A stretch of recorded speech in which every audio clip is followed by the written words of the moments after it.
sommes partis de Douala pour le sud-ouest, exactement à Manaobe, très proche de Limbe.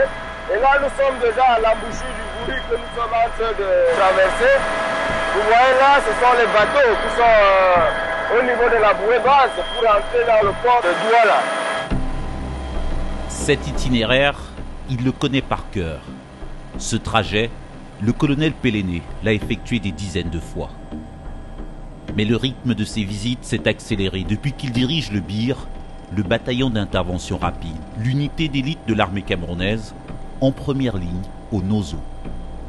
Le Nozo, un sigle devenu familier pour désigner les régions anglophones du nord-ouest et du sud-ouest.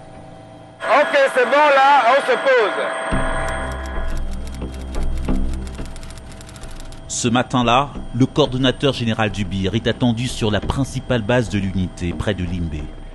Il doit y tenir une importante réunion opérationnelle, un état des lieux de la situation sécuritaire 3 ans après la proclamation par les séparatistes d'un état dénommé Ambazonie.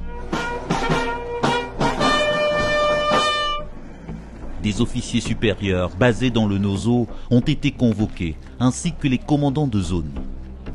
Plus de 1000 jours après la proclamation du 1er octobre 2017, les militaires redoutent un éventuel regain d'attaque par certains groupes armés séparatistes en ce mois anniversaire. Bonjour messieurs les officiers, veuillons nous asseoir. Nous allons commencer notre séance de travail qui porte sur le point de situation dans le nord-ouest et le sud-ouest. Sur l'écran, les dernières nouvelles du front, remontée du terrain, avec ici une cartographie précise des groupes armés les plus actifs dans le sud-ouest, leurs leaders et leurs positions. Concernant la situation au renseignement, nous avons 3 grands foyers au niveau du sud-ouest. Le foyer de Phil Marshall qui se trouve au niveau du Lébialem, la faction de Ikekou qui se trouve au niveau de Boa, la faction d'Ayeke qui se trouve également au niveau du Lébialem. Ces 3 chefs insurgés font partie des cibles les plus recherchées par le BIR. Jusqu'ici, ils ont réussi à échapper aux militaires. Leur arrestation reste une priorité numéro 1 en cette rentrée 2020. Nous avons décidé de mener des raids. Nous avons prévu de renforcer les bases et pour pouvoir mieux contrôler les principales villes et contrôler également les axes principaux dans la région du sud-ouest.